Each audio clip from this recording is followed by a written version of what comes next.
साथियों नमस्कार, स्वागत है आपका अपने चैनल सक्सेस जंक्शन एक कदम सफलता की ओर में। और हम लेकर के आ गए आपके लिए एमपीपीएससी यूनिट 9 का एक बहुत ही महत्वपूर्ण टॉपिक है जो है रोबोटिक्स। इससे पहले इसकी एक वीडियो हम अपलोड कर चुके हैं जिसमें 10 प्रश्नों को हम डिटेल के साथ में कवर करा चुके हैं। देखिए, रोबोटिक्स के बारे में पढ़ने के लिए आपको चीज़ें हर जगह से मिल जा रही होंगी, लेकिन ऑब्जेक्टिव प्रश्न किस तरह से आपके प्रश्न पत्र में आएंगे वो ढूंढना आपके लिए कठिन हो जा रहा है। तो आपकी इसी परेशानी को ध्यान में रखते हुए हमने एक स्पेशल सीरीज चालू की है जिसमें एमपीपीएससी के यूनिट 9 के सभी सब्जेक्ट, चाहे वो ई कॉमर्स हो, ई गवर्नेंस हो, साइबर सिक्योरिटी हो, रोबोटिक्स हो, आर्टिफिशियल इंटेलिजेंस हो, हर एक सब्जेक्ट के ऑब्जेक्टिव आपको देखने को मिलने वाले हैं। तो चैनल के अंदर अभी जाइएगा, एक प्लेलिस्ट बनी हुई है एमपीपीएससी यूनिट 9 एमसीक्यू करके, उसमें आप जाएंगे तो हर एक सब्जेक्ट के ऑब्जेक्टिव्स आपको देखने को मिल जाएंगे। तो यह है ऑब्जेक्टिव की वीडियो नंबर 9। इससे पहले हम 8 वीडियो अपलोड कर चुके हैं ऑब्जेक्टिव्स की। ठीक है, तो आइए बिना समय गवाए हुए चलते हैं सीधे प्रश्न नंबर 11 की ओर। तो रोबोटिक का प्रश्न नंबर 11 यहाँ पर आ रहा है। तो आपको इस बार जो है इस वीडियो में आपको हम रोबोट के बारे में बताएंगे जो कि अपडेटेड रोबोट है, जैसे कि कहाँ पर अपडेट मतलब रोबोटों का अनुप्रयोग किया गया है, भारत में पहला कौन सा रोबोट बना है जो मतलब ह्यूमैनॉइड रोबोट है। साथ ही साथ में मध्य प्रदेश लोक सेवा आयोग की हम तैयारी कर रहे हैं, तो मध्य प्रदेश में कौन सा ऐसा रोबोट है जो पहली बार मध्य प्रदेश में आया और एक प्रेस कॉन्फ्रेंस में भाग लिया, वॉर्म रोबोट क्या होते हैं, इन सारे रोबोट के बारे में हम आपको जानकारी देने वाले हैं। चलिए सभी आयामों को ध्यान में रखते हुए प्रश्न नंबर 11 की ओर चलते हैं। अंतरिक्ष में जाकर के कार्य करने वाले रोबोट को क्या कहते हैं? ऑप्शन ए है स्वार्म रोबोट, ऑप्शन बी है नैनो रोबोट, ऑप्शन सी है ऑटोमेशन रोबोट, या फिर ऑप्शन डी है स्पेस रोबोट। आइए देखते हैं इसका आंसर, फिर आपको डिटेल में जानकारी देते हैं। आंसर है इसका डी, यानी कि स्पेस रोबोट कहते हैं जो भी रोबोट अंतरिक्ष में जाकर के कार्य करते हैं। अब आपके दिमाग में प्रश्न आ रहा होगा, सर अंतरिक्ष में जाकर के कैसे रोबोट काम कर सकते हैं? तो आइए आपको बताते हैं एक बेहतरीन उदाहरण जिससे कि यह प्रश्न आपके दिमाग में एकदम छप जाएगा। तो देखिए, जैसा कि आपको पता है इसरो के द्वारा भी कुछ दिन पहले यहाँ पर चंद्रयान 2 भेजा गया था। तो चंद्रयान 2 में एक रोवर गया था, तो वो जो रोवर है ना वो आपका स्पेस रोबोट का उदाहरण है। रोवर का नाम था प्रज्ञान। ठीक है, तो एक तरह का रोबोट ही था जिसे चंद्रयान 2 के द्वारा चंद्रमा की सतह पर उतारना था। हालांकि ये मिशन थोड़ा असफल रह गया, अगली बार हम कवर कर लेंगे, कोई दिक्कत नहीं, चंद्रयान 3 में इसको पार लेंगे इस मिशन को। लेकिन आपके दिमाग में एक बात याद रखना है कि जो रोवर होता है वो एक तरह का स्पेस रोबोट होता है। प्रज्ञान रोवर को दिमाग में रखेंगे तो चीजें आपके लिए क्लियर हो जाएंगी। ठीक है, चलिए अगले प्रश्न की ओर चलते हैं। तो प्रश्न नंबर 12 है, मध्य प्रदेश के इंदौर में हुए प्रेस कॉन्फ्रेंस में भाग लेने वाला ह्यूमैनॉइड रोबोट कौन सा था? ऑप्शन ए है एटलस, ऑप्शन बी है सोफिया, ऑप्शन सी ओशियन 1 और ऑप्शन डी है पैडमैन। आइए इसका आंसर देखते हैं। तो सही आंसर है बी, यानी कि सोफिया नाम की जो रोबोट है उसने अभी इंदौर में जो एक प्रेस कॉन्फ्रेंस हुई थी वहां पर सोफिया नाम के रोबोट ने भाग लिया था। अब सोफिया के बारे में हम आपको ऑलरेडी बहुत सारी जानकारी दे चुके हैं, तो कोई दिक्कत नहीं, हम आपको फिर से रिवाइज करा देते हैं क्योंकि सोफिया हमारे लिए बहुत ज़्यादा महत्वपूर्ण है एमपीपीएससी के दृष्टिकोण से। अब देखिए, आपको ये चारों जो रोबोट दिख रहे हैं ये चारों के चारों रोबोट ह्यूमैनॉइड रोबोट हैं, लेकिन अभी केवल सोफिया एक ऐसी रोबोट है जिसके ऊपर जो मतलब कार्य समाप्त हो चुका है और सोफिया जो है मतलब कि आ चुकी है। ठीक है, बाकी के ये 3 रोबोट जो है इनके ऊपर अभी कार्य चल रहा है, इनको ह्यूमैनॉइड रोबोट बनाया जा रहा है। ठीक है, चलिए सोफिया के बारे में आपको जानकारी देते हैं। देखिए, सोफिया वर्तमान में एडवांस ह्यूमैनॉइड रोबोट है। सबसे ज़्यादा एडवांस ह्यूमैनॉइड रोबोट कौन है? तो सोफिया है, जिसका निर्माण हांगकांग के डेविड हैंसन के द्वारा 2016 में किया गया। सोफिया 30 प्रकार के फेशियल एक्सप्रेशन दे सकती है। साथ ही साथ इसे सऊदी अरब ने अपने देश की नागरिकता प्रदान की है। तो पहला ऐसा रोबोट है जिसे किसी देश की नागरिकता प्रदान की गई है तो वो है सोफिया। पहला ऐसा देश जिसने किसी रोबोट को जो है नागरिकता प्रदान की है तो सऊदी अरब है। तो 3 से 4 प्रश्न जो है वो आपके यहाँ से क्लियर हो जाते हैं केवल प्रश्न नंबर 2 से। हम इसीलिए हर एक आयाम को ध्यान में रखते हुए आपको जानकारी देते हैं जिससे एक प्रश्न में अधिक से अधिक प्रश्नों की आपको जानकारी मिल सके। चलिए प्रश्न नंबर 3 की ओर चलते हैं। प्रश्न नंबर 13 आपके सामने आ रहा है। तो देखिए प्रश्न नंबर 13 है, रोबोट जिस युक्ति से बाहरी चीजों को महसूस करता है उसे क्या कहा जाता है? ऑप्शन ए है प्रचालक, ऑप्शन बी है सेंसर, ऑप्शन सी है नियंत्रक और ऑप्शन डी है इनमें से कोई नहीं। आइए इसका आंसर देखते हैं। तो सही आंसर है बी, यानी रोबोट जिस युक्ति से बाहरी चीजों को महसूस करता है उसे हम सेंसर कहते हैं। तो देखिए, सेंसर की मदद से रोबोट वातावरण के साथ साथ आने वाले खतरे को भी पहचान लेता है। यानी वातावरण क्या है, क्या एनवायरनमेंट है, बारिश होने वाली है या फिर धूप निकली हुई है या फिर कौन सा खतरा आ सकता है, इन सारी चीज़ों को महसूस किससे करता है? तो सेंसर की मदद से रोबोट इन सारी चीज़ों को महसूस करता है, याद रखिएगा। चलिए प्रश्न नंबर 14 की ओर चलते हैं। तो प्रश्न नंबर 14 है, इनमें से कौन सा गुण रोबोट को एक स्थान से दूसरे स्थान तक जाने में सहायता प्रदान करता है। ठीक है, तो एक पार्ट के बारे में पूछा गया है जिसकी मदद से रोबोट एक स्थान से दूसरे स्थान पर जा सकता है, यानी गतिशीलता कर सकता है। तो ऐसा कौन सा टूल है, आइए देखते हैं। ऑप्शन की बात करते हैं। ऑप्शन ए है लोकोमोशन, ऑप्शन बी है मैनिपुलेशन, ऑप्शन सी है कंट्रोलर और ऑप्शन डी है एस्केलेशन। ऐसे ही ऑब्जेक्टिव्स आपको देखने को मिलने वाले हैं। ऑप्शन कुछ इस तरह से ही आएंगे। अब आपको इनके एक एक ऑप्शंस के बारे में जानकारी होनी चाहिए। ठीक है, चलिए आपका आंसर दिखाते हैं।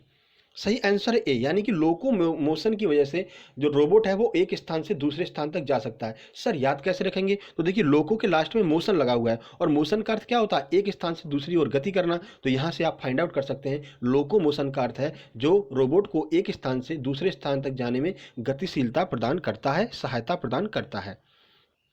देखिए भाषा की बात करते हैं तो वह युक्ति जो रोबोट को एक स्थान से दूसरे स्थान तक जाने में गतिशीलता प्रदान करती है उसे लोकोमोशन कहते हैं, जैसे पहिए, पैर, पंख, फेंस रोलर, रोड रोलर इत्यादि। अब देखिए जो पहिए वाला रोबोट कौन सा होता है, तो कुछ आपने रोबोट देखे होंगे फैक्ट्रियों में, उनमें पहिए लगे होते हैं, बस उसी पहिए के माध्यम से एक स्थान से दूसरे स्थान तक जाता है। सर पंख वाला पैर वाले रोबोट तो आप जानते हैं, जैसे अपना चिट्टी रोबोट, ठीक है, उसका पंख वाले रोबोट सर कौन से होते हैं, तो आपने ड्रोन देखा होगा, ड्रोन में कुछ पंख वाला ही काम रहता है। तो ड्रोन क्या करता है, निगरानी के लिए यूज में आता है, तो पंख वाला आपका रोबोट होता है। तो कुछ इस तरह से आप अपने दिमाग में रख सकते हैं, इतने प्रकार के जो है आपके रोबोट हो सकते हैं, और जो एक स्थान से दूसरे स्थान तक ले जाती है उसे क्या कहते हैं, लोकोमोशन कहते हैं। याद रखिएगा, अति महत्वपूर्ण यह प्रश्न है।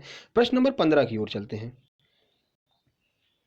तो देखिए मशीनों के अंदर सोचने और समझने की क्षमता विकसित करने वाली जो युक्ति है वो क्या कहलाती है, जिसकी मदद से जो मशीनें होती हैं वो स्वयं सोच और समझ अपने अंदर विकसित कर सके। ऑप्शन है रोबोटिक प्रोग्रामिंग, ऑप्शन बी है आर्टिफिशियल इंटेलिजेंस, ऑप्शन सी है रिमोट सेंसिंग, या फिर ऑप्शन डी है इनमें से कोई नहीं। आइए आपको आंसर दिखाते हैं, फिर आपको इसके बारे में जानकारी देते हैं।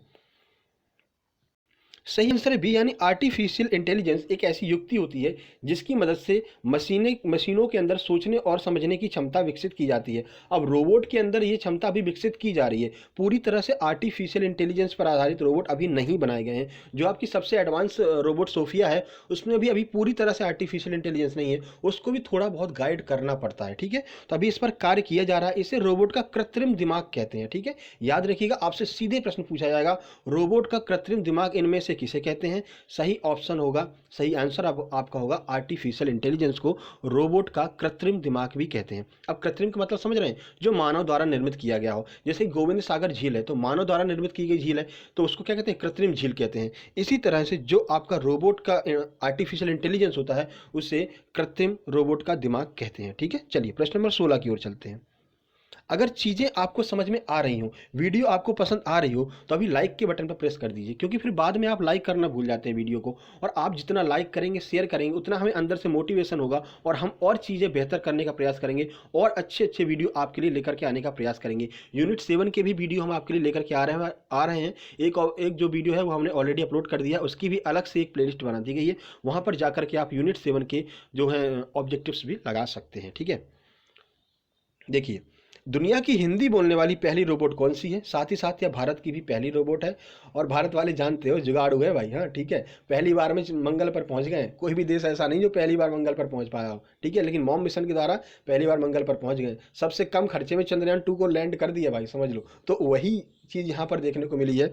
जो ये रोबोट है इसके बारे में चलिए पहले आपको पूरी जानकारी दे देते हैं। प्रश्न पहले सॉल्व करते फिर आपको एक महत्वपूर्ण जानकारी देने वाले हैं। तो देखिए ऑप्शन ए है सोफिया, ऑप्शन बी है नेत्र, ऑप्शन सी है रश्मि, ऑप्शन डी है एटलस। आंसर की बात करते हैं, सही आंसर है रश्मि, यानी रश्मि नाम का जो रोबोट है वो दुनिया की ऐसी पहली रोबोट है जो हिंदी बोल सकती है। ठीक है, और नेत्र को भी याद रखिएगा, नेत्र जो है वो DRDO के द्वारा बनाया गया रोबोट है, आपसे पूछा जा सकता है। देखिए तो विश्व का हिंदी बोलने वाला पहला रोबोट रश्मि है, जिसे रांची के रंजीत ने बनाया है। तो रांची के एक व्यक्ति हैं रंजीत, जिन्होंने इस रोबोट को बनाया है। साथ ही साथ यह विश्व की दूसरी ह्यूमैनॉइड रोबोट है, यानी पहली जो ह्यूमैनॉइड रोबोट कौन सी है वो आपकी सोफिया है, और सेकंड कौन है, सेकंड रश्मि है। ठीक है, अब क्या है, यह हिंदी के साथ साथ भोजपुरी और मराठी भी बोल सकती है। ठीक है, तो आप देख लीजिए, हिंदी भी बोलेगी, भोजपुरी भी बोलेगी और मराठी भी बोलेगी। और रंजीत ने ये दावा किया है कि सबसे कम खर्चे में बनने वाली ये ह्यूमैनॉइड रोबोट है, यानी जुगाड़ के साथ में बना है भाई। और अगर आप एक बार रश्मि से मिलना चाहते हैं तो आप एक काम कीजिए, यूट्यूब पर जाइएगा, सर्च कीजिएगा रश्मि टॉकिंग टू बउआ, तो वहाँ पर आपको देखने को मिल जाएगी रश्मि, ठीक है। तो रश्मि ने किस तरह से बउआ से बातचीत की है, बउआ ने कुछ प्रश्न पूछा है, फिर रश्मि ने उसका जवाब दिया है, वो आपको देखने को मिल जाएगा। रोबोट में मानवों से बात करने एवं उनकी भावनाओं को समझने के लिए किस टूल का प्रयोग किया जाता है, प्रश्न नंबर 17 आपसे पूछा जा रहा है। तो किस टूल की मदद से रोबोट जो है मानवों की भावनाओं को समझ सकते हैं? ऑप्शन ए है human robot instructions, option B है human machine instruction, option C है उपरोक्त दोनों, या फिर ऑप्शन डी है इनमें से कोई नहीं। आइए आंसर देखते हैं। तो आंसर की बात करते हैं, सही आंसर है ए, यानी कि ह्यूमन रोबोट इंस्ट्रक्शंस जो होता है, इस टूल की मदद से जो रोबोट होते हैं वो यहाँ पर मानवों की भाषा को समझ सकते हैं, मानवों के इंस्ट्रक्शंस को समझ सकते हैं, उनकी भावनाओं को समझ सकते हैं। चलिए, तो रोबोट को मानव के अनुदेशों को समझने के लिए प्रयोग में लाया जाने वाला जो टूल है उसे ह्यूमन रोबोट इंस्ट्रक्शंस कहते हैं। तो याद रखिएगा, ह्यूमन रोबोट इंस्ट्रक्शंस की मदद से रोबोट जो है मानवों की भावनाओं को समझ सकता है। चलिए अगले प्रश्न की ओर चलते हैं। प्रश्न नंबर 18 है, रोबोटिक्स के 3 नियम किसके द्वारा प्रतिपादित किए गए हैं? महत्वपूर्ण यह प्रश्न है। 3 नियम दिए गए हैं रोबोटिक्स के, और अब आप इस प्रश्न को मतलब पढ़ते हुए अपने दिमाग में जो रोबोट मूवी आई थी उसके चिट्ठी को दिमाग में रखिएगा, ठीक है। तो इससे क्या होगा, ये चीज़ आपको बिल्कुल परफेक्ट याद हो जाएगी। चलिए ऑप्शन की बात करते हैं। पहला ऑप्शन है आइजैक असीमोव, ऑप्शन बी है कार्ल कॉपेक, ऑप्शन सी है जोसेफ कॉपेक, या फिर ऑप्शन डी है जॉर्ज डेवोल। इसका आंसर देखते हैं, फिर आपको बताते हैं कैसे आपको याद करना है। सही आंसर है ए, यानी कि आइजैक असीमोव ने रोबोटिक्स के 3 नियम दिए हैं। अब सर वो रोबोटिक्स के 3 नियम कौन कौन से हैं, वो आइए हम आपको बताते हैं। तो देखिए, रोबोटिक्स के 3 नियम आइजैक असीमोव ने अपनी एक किताब रन अराउंड में दिए हैं। ऑप्शन कौन सा है वो नियम? तो नियम नंबर 1 है, रोबोट द्वारा मनुष्य को नुकसान नहीं पहुंचाया जाना चाहिए। ऑप्शन बी है, रोबोट हमेशा मनुष्य की आज्ञा का पालन करेगा।